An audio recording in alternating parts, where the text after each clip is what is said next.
The views expressed on Skeptically Speaking are not necessarily the views of this station, its affiliates, sponsors, or advertisers. Bring it on! The skeptics await your letter. Your call, tweet, homing, pigeon, whatever. Desiree Shell gonna raise a little hell, metaphorically that is. 'Cause we're skeptically speaking. Hello and welcome to Skeptically Speaking. I'm your host, Desiree Shell. And this is part one of 10 world-changing ideas, our two-part series produced in cooperation with Scientific American magazine. 10 World-Changing Ideas is the title of the feature story in the December 2011 issue of Scientific American, and it profiles 10 examples of cutting-edge research in tech that could shape the future of society, our planet, and even our survival as a species. Before we get into the details, I wanted to explore a little bit about the process of creating this article. I'm joined by Michael Moyer, the senior editor in charge of technology coverage for Scientific American.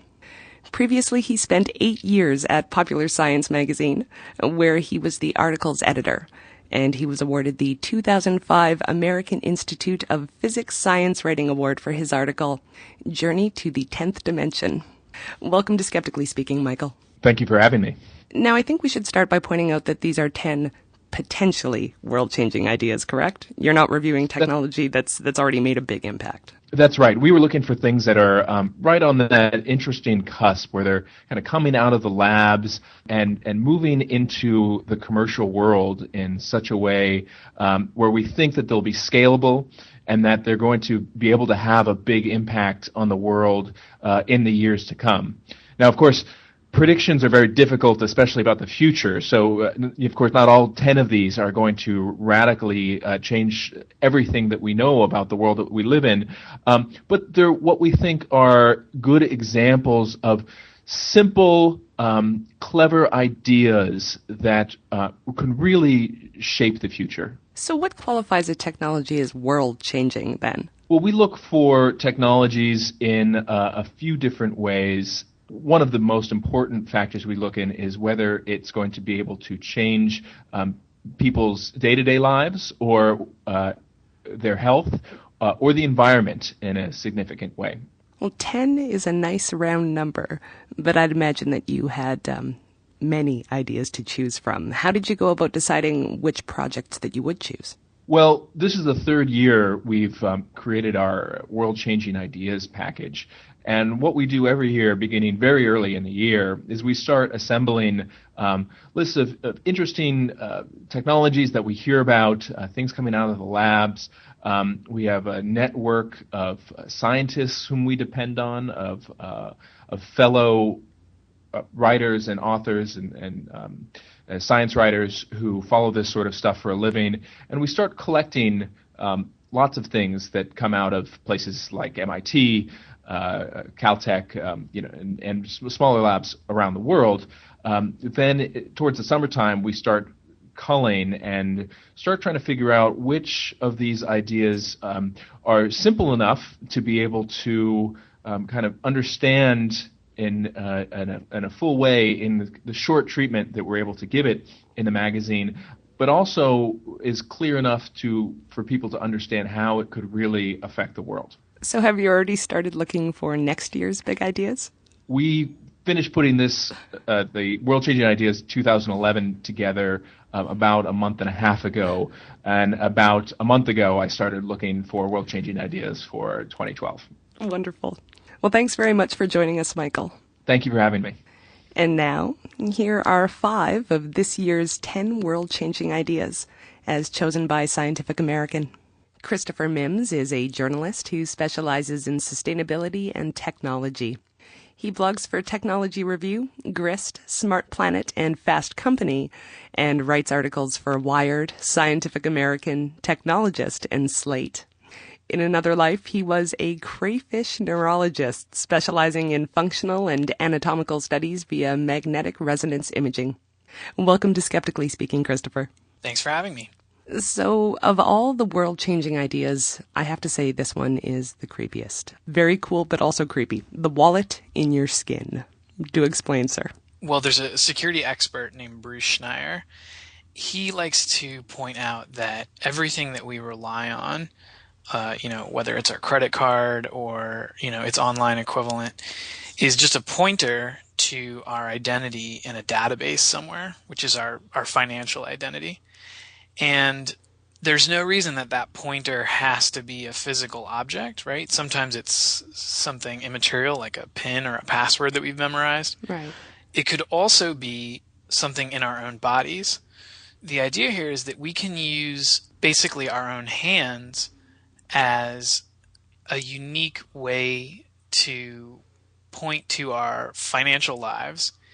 And this in the future might allow us to basically not carry a wallet or anything else. In the past, people have tried to, we've all seen these in science fiction films where people are using, the pattern of their iris or their fingerprint or a face scan to gain access to a building or a secured facility or something.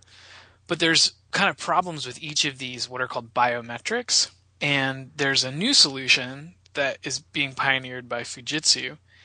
What this solution does is there's a tiny sensor that they put next to a cash register, and it takes a picture of your palm with infrared light, and it can see in 3 dimensions the structure of the veins within your hand. And that turns out to be a very unique and individualized marker, unique even within potentially millions of people, which is what's required for a biometric to be a unique identifier, within an entire population in a country, let's say. So Fujitsu has actually started putting these sensors and the databases attached to them into places like lunch lines in one particular school system in Florida. And the idea is that these kids don't have very long to eat lunch to begin with. And in the old days, they were using cards and, they're kids, so maybe they would lose the cards or something. But with this system, the kid walks up to the cash register, the person at the cash register notes what they're buying, and the kid just kind of waves their hand at this little infrared sensor and instantly knows who they are, and it debits their account. This system has also been deployed in hospitals to identify people. One of the advantages is that you don't have to be conscious for it to work.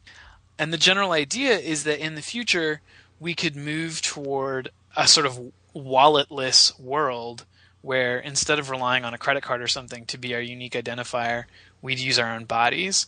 Now, there are some objections to this. One is, if somebody steals your credit card information, you can always get a new credit card. If they steal your biometric information, you can't just get a new hand or a new iris or something. On the other hand, this is pretty hard to fake. So you can't really, from a security perspective, attack it at the sensor itself. So for instance, there's a lot of research into using our faces as a unique identifier. The problem with that is most of the systems can be fooled by a picture of you. But, something that's as unique as the 3-dimensional structure of the veins in your palm as rendered by this system at this point in time is pretty hard to fake. And it's also really convenient. Probably one of the safest or most secure biometrics is systems that take a picture of your iris. The problem is it's very obtrusive. You have to lean into something that's kind of poking you in the eye socket, and it might take a second for it to scan your eye. Whereas just waving your hand at a cash register or at anywhere you can think of, a turnstile on a subway, etc., it's just very simple.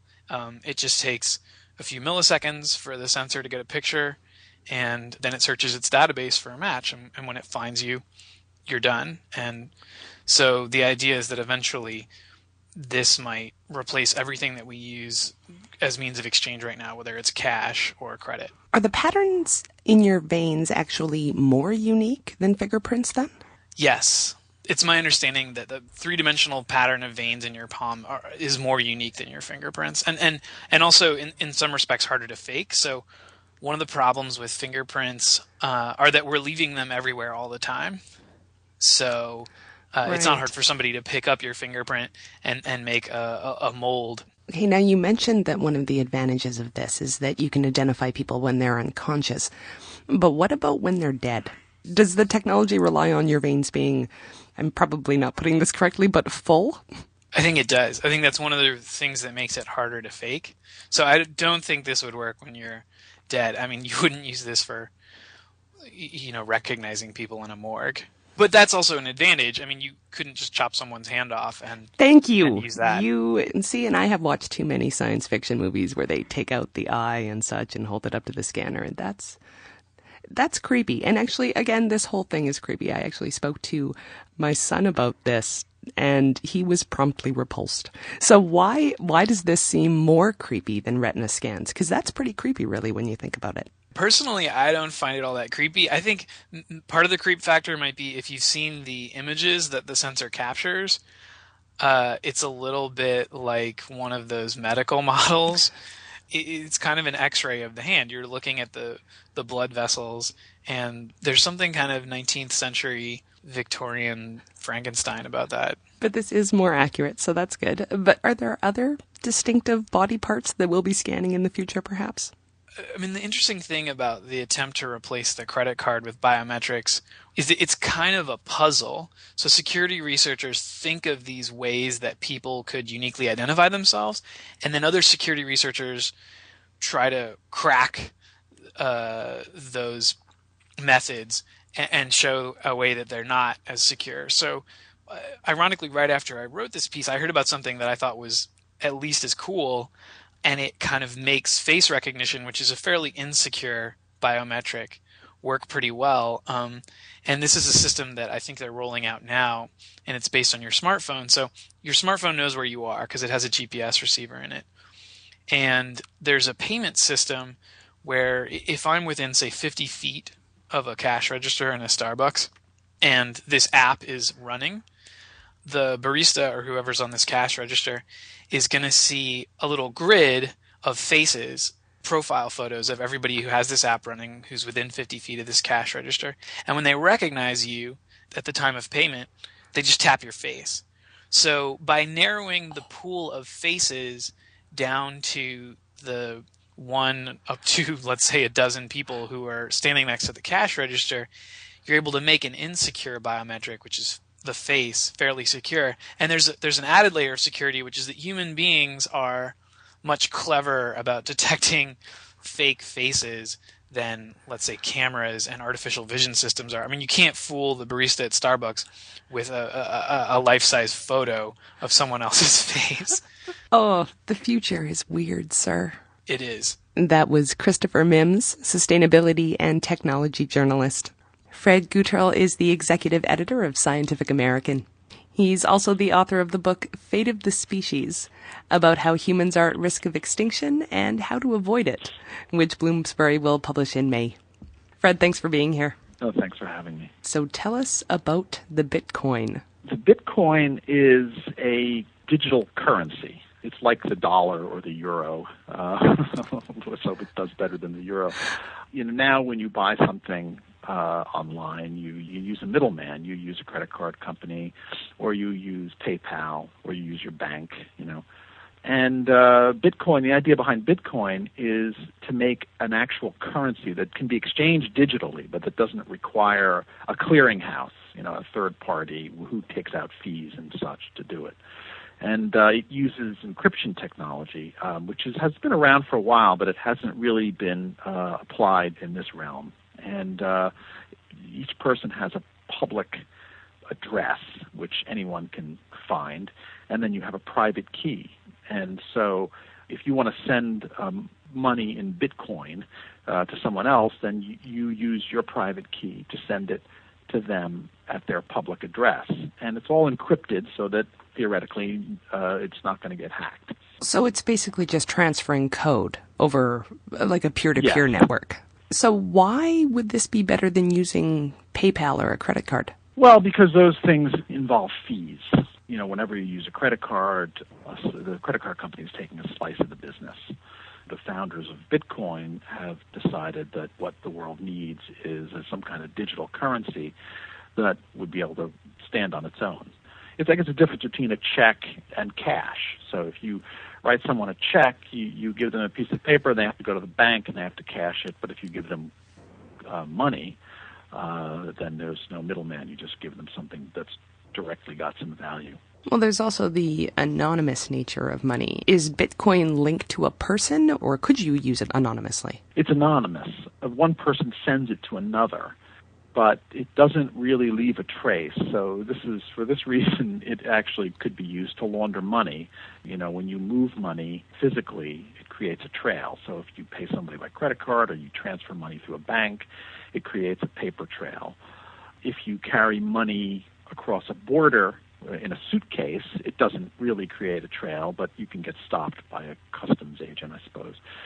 Bitcoin is more like cash, except it's digital, so there's no way to sort of keep track of it. This is both the benefit and the problem of Bitcoin, I suppose, because it creates the possibility that people could, use it to transfer money that doesn't come under scrutiny. What would stop enterprising hackers from just creating their own Bitcoins then, if it's just code?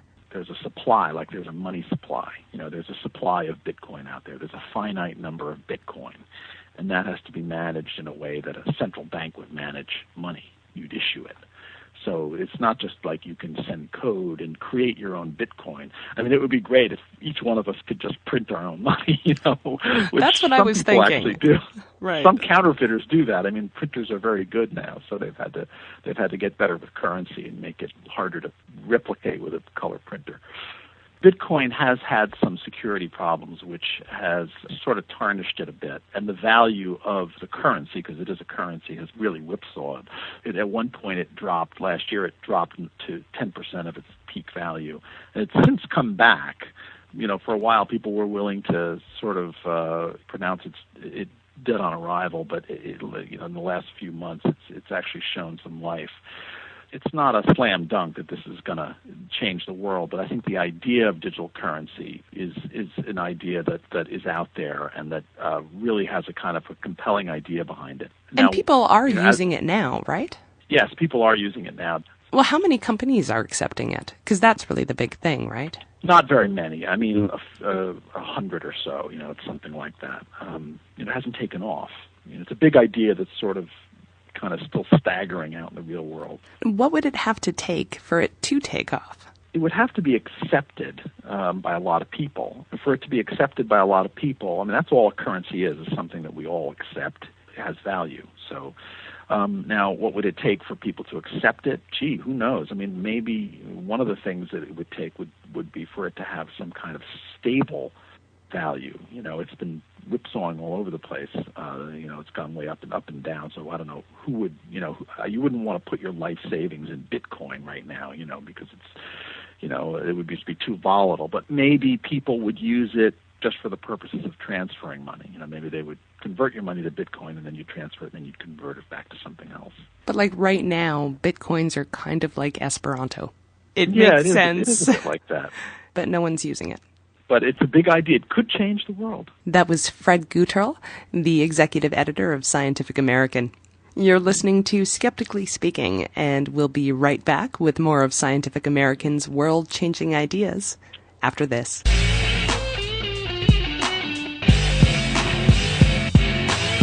Skeptically Speaking wants you to question everything. To be a part of the discussion, call and record your question on our listener question line at Speak 73101. That's 773-257-3101. Long-distance charges may apply. Sunday nights at 6 Mountain Time, join our Ustream chat room to listen and ask questions as we record interviews live. Just click the Listen Online button at skepticallyspeaking.com. You can also email your questions and comments to live@skepticallyspeaking.com, or if you're on Twitter, tweet us at Skeptical Radio. To find out where Skeptically Speaking airs near you, to listen to past episodes, or download the weekly podcast, check out our website at skepticallyspeaking.com. While you're there, follow the links to connect with us on our Facebook page, our Twitter feed, or to subscribe to the show in iTunes. And now, back to the show. Jerry Glover is an agricultural research advisor in USAID's Bureau for Food Security, with a focus on sub-Saharan Africa. Prior to working with USAID, Jerry studied grassland and agricultural ecosystems for more than a decade at the Land Institute in Salina, Kansas. His work on developing perennial grain crops has been highlighted in articles in National Geographic and Nature, which recognize Jerry as one of the 5 crop researchers who could change the world. Welcome to the show, Jerry. Thanks. Nice to be speaking with you. So we're talking about crops that never need to be replaced. So the article says that before agriculture, most of the planet was covered with plants that lived year after year, and the perennials were gradually replaced by food crops that do have to be replanted. Is that true? Did agriculture cause that? Nearly all of our land-based natural plant communities, whether we're talking about tropical rainforests or large grasslands of North America and so on, those were dominated by perennial plants that, as you said, typically don't need to be replanted. They regrow by their root systems each year. Those were converted over the past several thousand to 10,000 years of agricultural history to primarily crops that are annuals. They do have to be replanted each year by seeds. Now, one thing that you did say, though, is that we're working toward developing perennial grain crops that never need to be replanted. I suppose that might be the high ideal, the really high bar of achievement, but I think it's much more realistic to imagine shorter-lived perennials. When we talk about a perennial, it could be a plant that lives anywhere from 3 to 1,000 years. So this idea of a perennial plant covers a wide range of longevity. And that's an important consideration because, farmers want some flexibility. They may not want to produce the same type of wheat each year for the next 1,000 years. Right. So the ability for farmers to grow crops and plant them only when they need to, or maybe after a few years when they absolutely have to, rather than replanting them each year. That replanting requires a lot of work to prepare the field in which to plant the seeds. Imagine wheat, rice, and corn. I think most people are very familiar with those three crops, and with good reason. Those are annual grain crops, and those three crops alone contribute some 60 to 70% of human calories around the planet. They're high-energy food sources for humans, and there's quite a range of other crops that fall into that category of grains, such as sunflowers that we use as an oilseed crop, soybeans. Many people, of course, are familiar with soybeans, and sorghum, millet. So there's quite a range of grain crops, currently all of which are annuals that we rely on for food. And that is what this sort of loose network of scientists around the world wish to change, is to develop perennial versions of those major grain crops that actually function much more like the native plant communities that agriculture has replaced. Tell us about the advantages of perennials. There's quite a range of benefits that perennials have over their annual counterparts. Number one, and this may be one of the more important aspects, is that perennial plants tend to have root systems that are 3 to 6 feet or 10 feet, even 12 feet longer than their annual counterparts. So, for example, let's take wheat. Annual crop wheat that provides a tremendous proportion of human calories around the planet. Its root system is primarily restricted to the surface 6 inches to 12 inches of soil. One of our major crops, wheat, is relying primarily on 6 to 12 inches of soil to obtain its nutrients, to obtain water, and so on for growth. Its wild perennial relative, wheatgrass, that is a close relative, by the way, it's a perennial, its root system extends 12 to 14 feet down into the soil, and so it's able to take advantage of nutrients and water that our annual crop wheat cannot even access.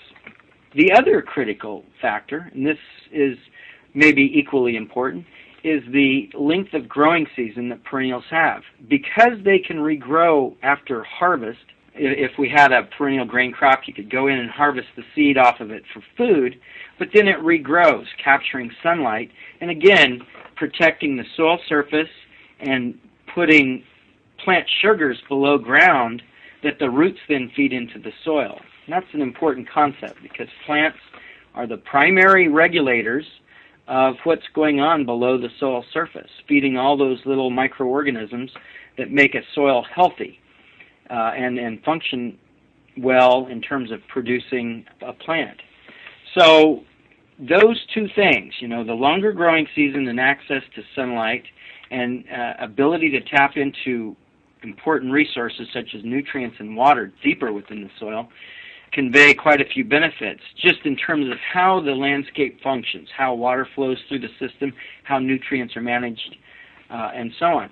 Now, getting to the human aspect of things, we have a few other benefits, not the least of which is reducing the need to prepare large fields, or even small fields for that matter, for seed planting each year. With an annual crop such as wheat or rice or corn, farmers have to go out and prepare the field. They have to make it suitable to plant a seed into, and for that seed to germinate and grow up to be harvested.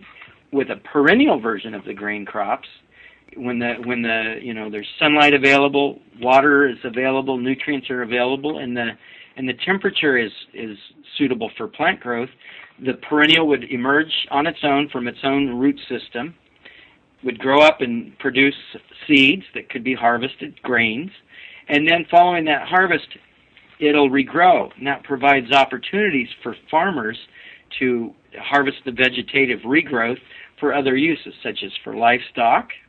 Some people have suggested it could be harvested for biomass, for biofuels programs, and so on. Right.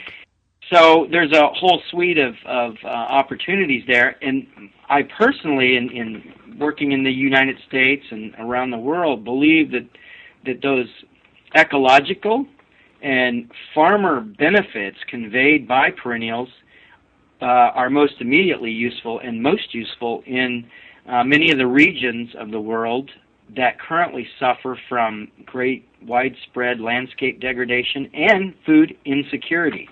Just thinking of sub-Saharan Africa, for example, many of those landscapes have degraded significantly under following conversion from the native plant communities to agriculture, which primarily features annual crops. Getting perennial versions of the grain crops available in these regions could significantly reverse the land degradation and reduce the vulnerability of farmers to things like climate change. Well, something I found really interesting was the fact that conventionally grown crops are a source of atmospheric carbon, but perennials, because they don't require tilling and such, they turn into a carbon sink. That's a bit of a complex story, but up front it's fairly simple. If you don't disturb the soil and don't burn diesel or gasoline in order to prepare the soil, and you don't have to necessarily put on as much fertilizer, and you maintain a healthy soil and so on, yes, you will, at the very least, decrease the amount of greenhouse gases emitted. And at least in the initial years of converting from annual cropping systems to perennial cropping systems, 10 to 20 years, it's likely that you will build up soil carbon and maybe more importantly, reduce those other greenhouse gases such as nitrous oxides and other emissions that would come from equipment operation, driving a tractor across the field. So yes, if we wish to at least reduce or even turn agriculture into a net sink for greenhouse gases, perennials would offer many opportunities to do that. Having said that, it's very difficult to get carbon, which is often stored in soils as organic matter. I think a lot of people are familiar with organic matter because that's what gardeners are always encouraged to increase in their gardens. And that's where a lot of carbon is stored in the soil. It's much more difficult to get that organic matter built up on large areas than it is to burn it off. And by burn it off, I mean microorganisms attacking it and CO2 being emitted by our annual crop practices. So even with perennials, it's an uphill battle to use croplands as ultimate sinks of greenhouse gases that we emit through our industrial lifestyles. Are these plants already in use? Are they being sold? I believe your question really is, where are we with perennial grain crop development? Is that what you're asking? Indeed.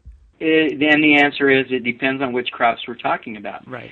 So the one that shows the most promise in the most immediate future for the most marginal landscapes and the most vulnerable people, I believe, is this long-lived pigeon pea. Pigeon peas are a protein-rich legume, sort of like a bean or a pea, that's grown in Africa. And in Malawi, for example, farmers, with the assistance of some scientific research on farm, have adopted the use of these perennial pigeon peas into their maize and soybean or maize and peanut systems.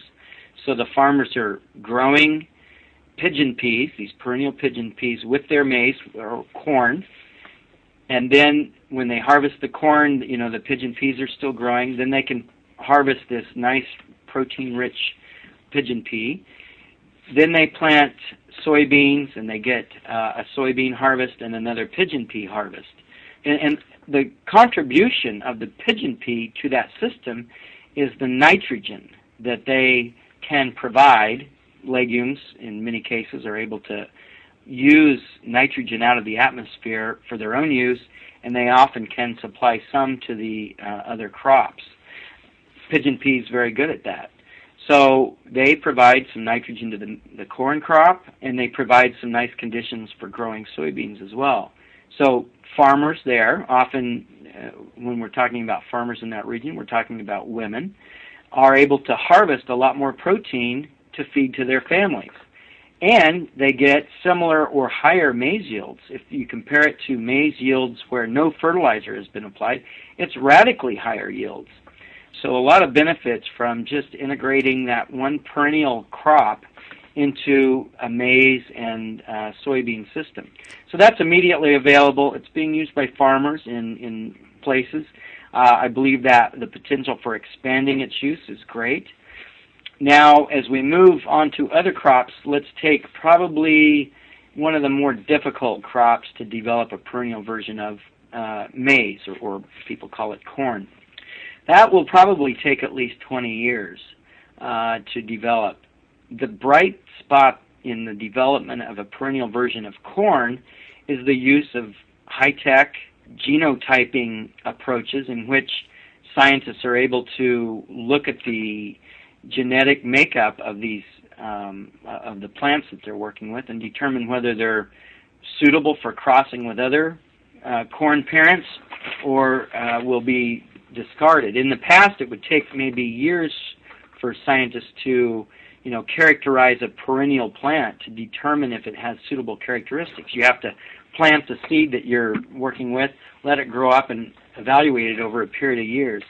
Well, by being able to instantly analyze the genetic makeup of these plants, scientists are able to reduce from, for example, 6 years to 2 years the amount of time required to get suitable results.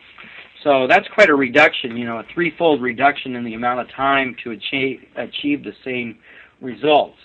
So that makes corn, perennial corn, feasible within 20 years. Are there any downfalls to this? Because I am having a really hard time thinking critically about these crops because it sounds amazing, but I'm trying not to be too overly optimistic. If we look at some of the downsides, some of the concerns, one is that if a perennial grain crop gets established, how easy is it for a farmer to switch to another crop? Let's say the market for that particular grain goes down and the farmer wants to plant tomatoes instead of wheat. Does a perennial grain crop reduce the flexibility of that system? And I can imagine situations in which it might. If, for example, it requires a lot of labor to get rid of that perennial grain crop. So that's one of the concerns of scientists, is that they're not creating weeds. And so a large amount of attention in developing perennial grain crops goes into that, and to ensure that they add to the flexibility of a farmer rather than take away the flexibility. Another potential source of concern is competition for resources. Although perennials can tap into deeper nutrient water sources, they also are, tapping into the surface resources as well. So in many situations, they're not competing, but we can imagine situations in which they might. So, the solution to all this is that once they're developed and you thoroughly test them in local conditions, determine where they're well suited and where they're not well suited, determine if further work can make them better suited. So you do have to, these scientists very much have to consider the specific local conditions. But let's remember, prior to agriculture, nearly all of our landscapes were covered in, or at least dominated by perennial plants. So the potential for perennials on a tremendous range of landscapes is high, I believe. So we do have to be concerned about some of the potential downsides, and that's where the research comes into play following the plant breeding. Of course, at some point, the plant breeding starts to go hand in hand with the on-the-ground, on-the-farm research to determine their suitability. More science is always the answer, sir. Yeah, and of course, speaking as a scientist, that's one of the traps we fall into, right? But I think, at least in the agricultural research community, and this is, I hope, more than a hope, we have gotten better at looking at what the local farmers have done in the past, what they're doing now, and looking to ways to improve those practices rather than just outright change them. The use of perennial pigeon pea in the maize soybean systems is a terrific example. These peas were often in the past grown with maize, or especially sorghum probably, but then at some point agricultural scientists went in and said, you really should just grow a single crop at a single time so that there's not competition. Forget about this more complex intercropping and so on. And that had benefits for a while, but after a while people began to see the downsides. You're perhaps more vulnerable to weather events. A drought wipes out your maize and you've got nothing else, or a big rainfall wipes out your corn crop and you've got nothing left. So I think as an agricultural science community, we now view advances in agriculture, such as the development of perennial grain crops, in the context of the local conditions and the local need, with a much higher priority on the local environmental and social context than was taken into consideration in the past. Of course, we have to be careful not to think that we've got everything taken care of and nailed down, and that, I'm sure there's mistakes that will still be made, but I do think we take that much more into consideration today. That was Jerry Glover, Agricultural Research Advisor in USAID's Bureau for Food Security, with a focus on sub-Saharan Africa. You're listening to Skeptically Speaking, and we'll be right back with more of Scientific American's world-changing ideas after this.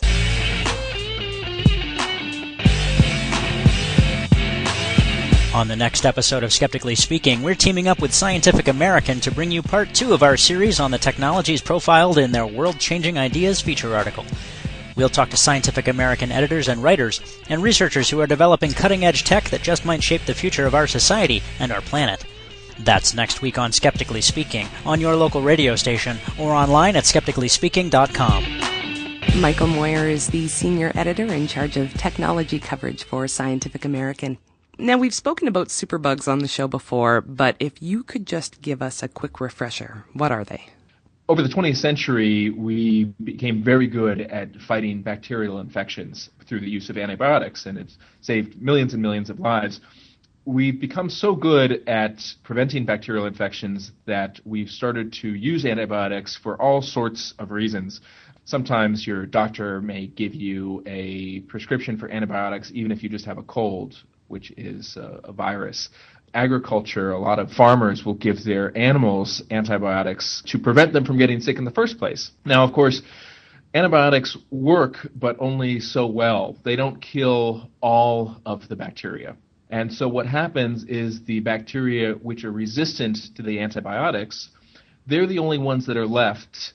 And what happens is that you have strains of bacteria that evolve to be resistant to antibiotics.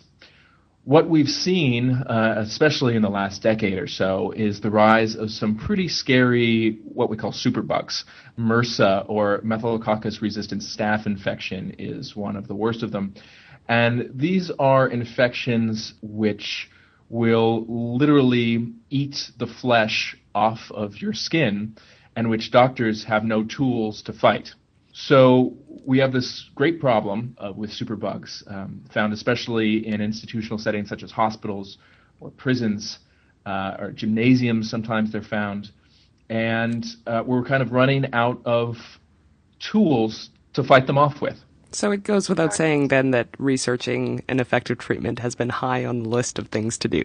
Indeed. It's really almost as if we've been caught with our pants down on this one. And it's our fault. And it's our fault, and it's there is a responsible way to use antibiotics, and certainly no one is suggesting that if you have an ear, nose, and throat infection, which is bacterial in nature, or if your child has an ear infection, that you shouldn't use antibiotics. Of course, that's why they're there.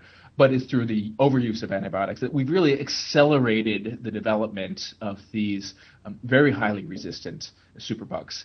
And so researchers have been looking all over the place to try and find completely out of left field ideas to try and figure out a way to fight them. Which brings us to the nanotech knife. So what is that? So the nanotech knife is this really cool, scary idea. It's a nanoparticle which is designed to bind to one of these superbugs and basically go in and invert itself and poke a hole in the cell membrane. And once you poke a hole in the cell membrane, it's kind of like a water balloon. Everything in the inside just kind of squirts out. So you have these nanoparticles which come in and basically just gut all of these bacterial cells. Now, what does this have to do with a positive charge and a negative charge? These bacterial membranes have a negative charge. And so the way that scientists have designed these nanoparticles is that they've given the nanoparticles shells with a positive charge. And so what happens is the particle comes in, attaches, and turns itself inside out to drill right into the membrane. So is it possible for them to, let's say, accidentally puncture things that are not bacterial membranes? The convenient fact about things like human cells, like red blood cells, for example, is that they don't have the same electrical charge that the bacterial membranes do. And so it's exploiting that difference between the human cell and the bacterial cell charge, which ensures that these nano knives are not going to come in and start attacking the rest of your cells, which would, of course, be very inconvenient because our cells have the same property of not being able to survive if you poke a hole in their cell membranes. Yeah, okay, this is disturbing. So after they've done what they were supposed to do, then what? Do they die? Or actually can nanoparticles die, really? Well, they're not living organisms, so they don't die, but they can be broken down. And so what happens is that after they've done their job, body's enzymes come in and break them down, and then they get flushed out of the body like any other foreign object. And we haven't tested these in humans yet, correct? They're right now, still in the early testing phase. They've been shown in some proof of concept experiments. The hope is to start human trials in the next few years. How would this be used in a clinical setting? Fortunately, it's not, it wouldn't be an orally ingested drug. MRSA, as I described it, is a flesh-eating bacteria, colloquially termed.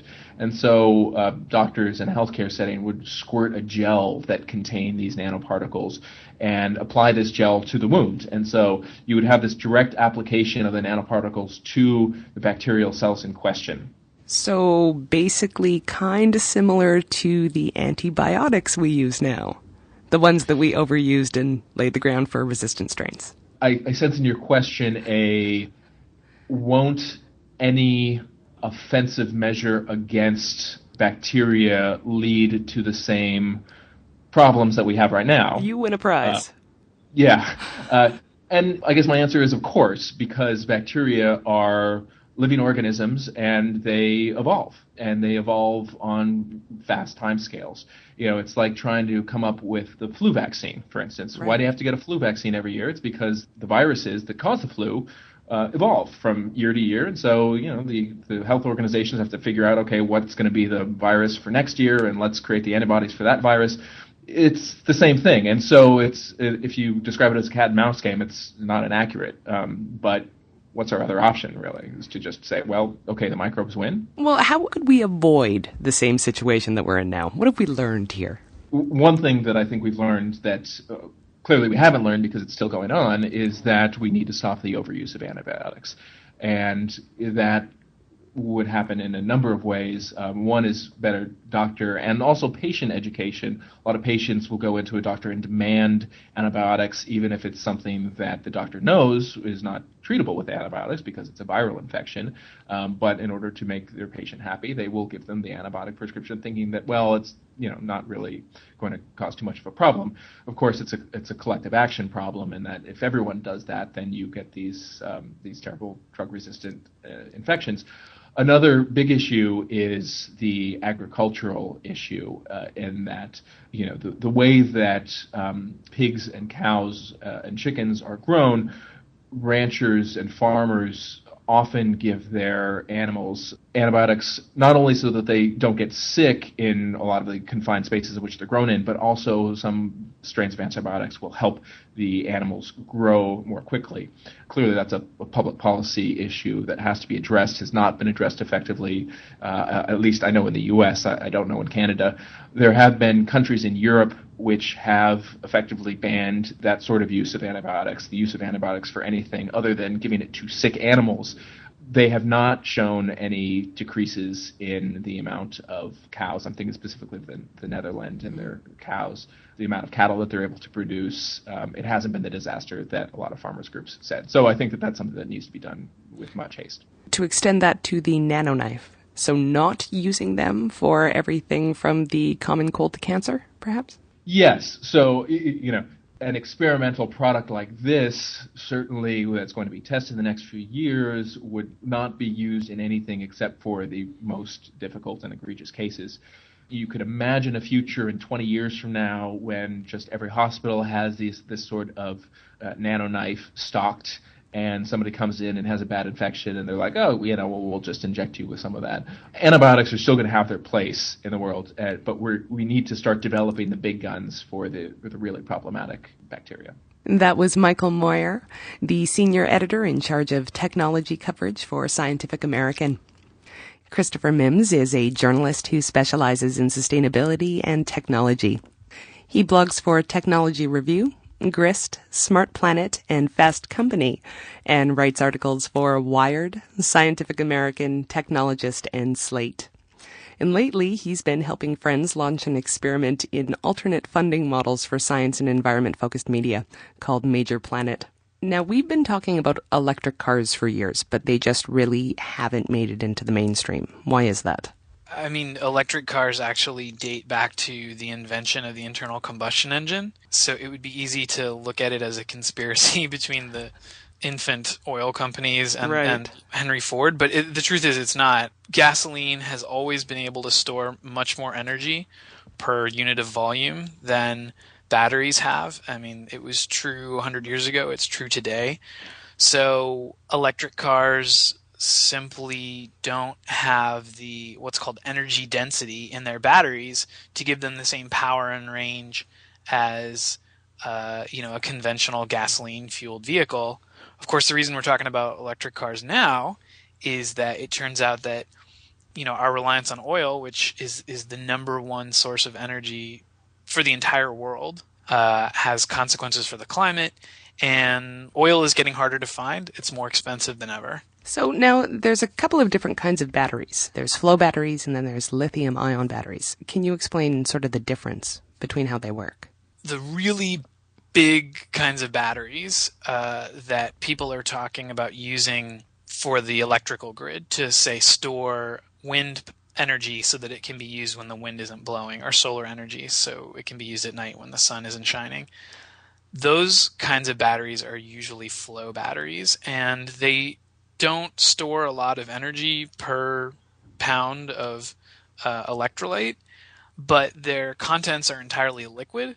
So if you want to add capacity, you just add another tank, and it just gets pumped through these huge pipes, and that can be used for very large applications. But lithium-ion batteries are kind of the current state-of-the-art in the consumer electronics world for energy density, which means they can store more energy per unit of volume or weight than any other battery. And that's why for example, your phone can go all day or go for days, even though it's a pretty energy-hungry device. So this new battery then would combine elements of both of those? It does it in a way that's challenging to explain, but it's kind of worth understanding.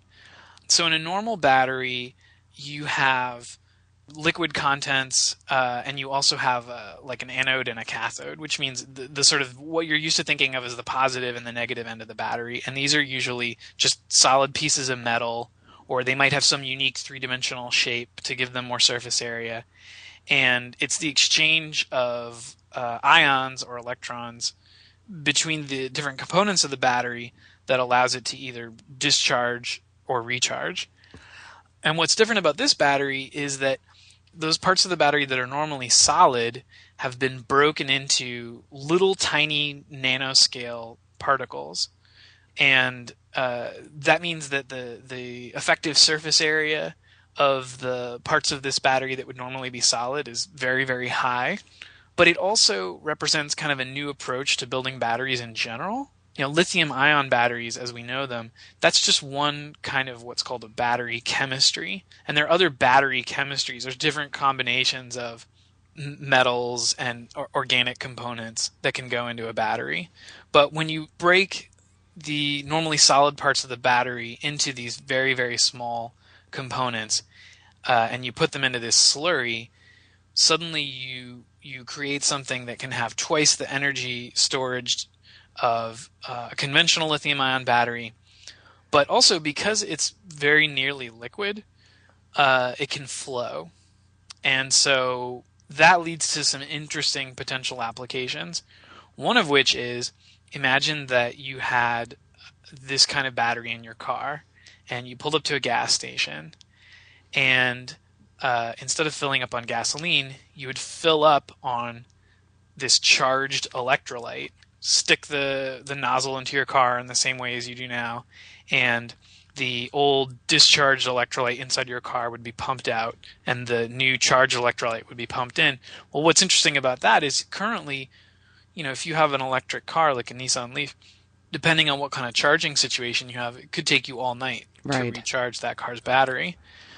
But when you put something into a liquid form and you can physically move it from one place to another, you can recharge a car very quickly. And so I think that's what captured people's imagination with this discovery. But independent of the fact that this is a sort of a liquid battery, it's also just interesting because potentially it could have twice the energy density of current batteries. And that's relevant because current batteries are pretty good. We've been working on this technology for decades. If a Nissan Leaf can go about 100 miles with its current battery configuration, if we could double that, it gets to the point that the range of that vehicle is kind of irrelevant for most applications. Very few people, unless they're on a road trip, are going to travel more than a couple hundred miles in a day. So that means that then electric cars could be used by, the majority of Americans. Right. It's not just cars that you could use these batteries in. What else are they looking at?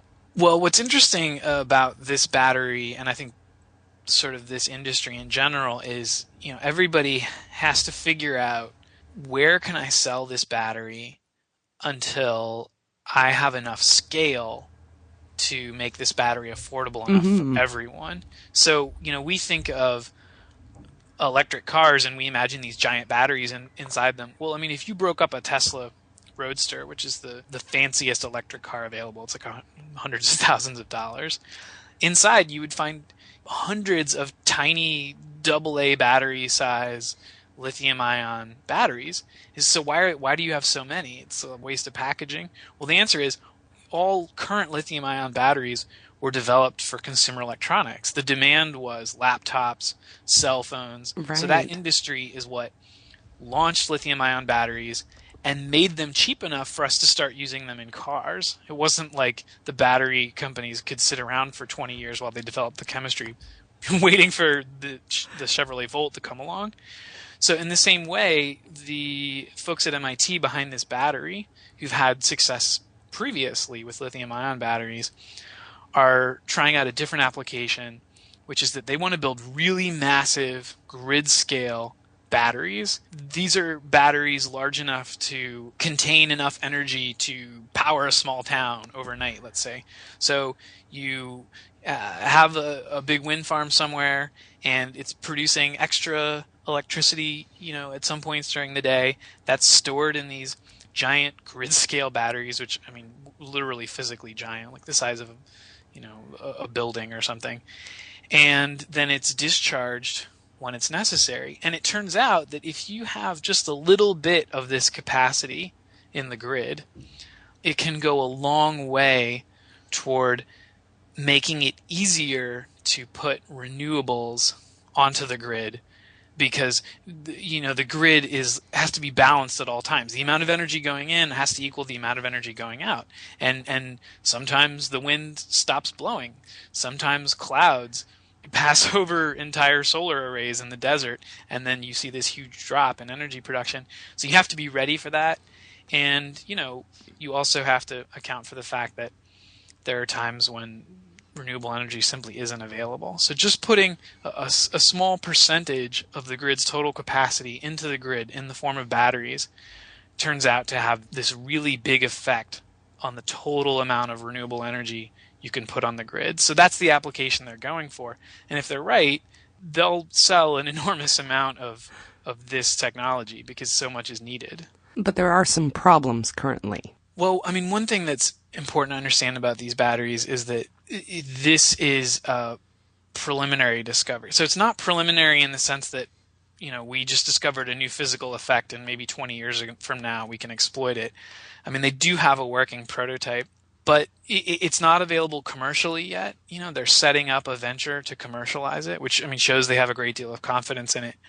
But there could be problems. So one of the problems is because this is a liquid battery, its contents have to be pumped throughout the battery. And when they were creating it, they were worried that these nanoscale particles inside this battery slurry would actually just grind down every surface inside the battery. It would be like sandblasting it or something. Mm-hmm. That appears not to be the case, but it's also not clear whether the pumps and other parts that this battery requires won't weigh so much that they'll cancel out its advantageous energy density versus conventional batteries. The jury's still out on whether this will ultimately represent a real step change in what we can do with, batteries in electric vehicles, let's say. Well, there was also concern that the batteries would actually be slower than conventional batteries. That's right. So one problem that these batteries have is that they could potentially charge slower than conventional lithium-ion batteries. And so that depends a lot on the application. Now, if you're talking about electric vehicles and you're charging them at home, that's a problem. If you're talking about a giant grid-scale battery that's being charged from a wind farm or something, it's not as much of an issue. So that could be one reason that they're targeting these grid-scale applications first. So overall, this is promising, but maybe they're not quite there yet? Yeah, we have to wait for commercialization. But I will say that the team behind this is also the team behind the company A123 Systems. If you buy any Black & Decker product, power drill, whatever, they're the ones who enabled all of our tools at home to store enough energy to be rechargeable. Well, speaking about world-changing ideas, since I have you on the line, can you tell us a bit about Major Planet? Sure. Major Planet is something I'm helping a friend out with. His name is Michael Koren. He has been at a number of different news desks that have been dissolved because there's less and less environmental coverage than ever. So he was looking around at alternate ways to fund journalism that's about science and about the environment. And we're working on a bunch of different projects right now, one of which is helping publishers get their content onto tablets in a way that makes it really accessible, because we think that's where all this stuff is going. Please hurry, sir. We need help. Christopher, thanks very much for being here. Thank you.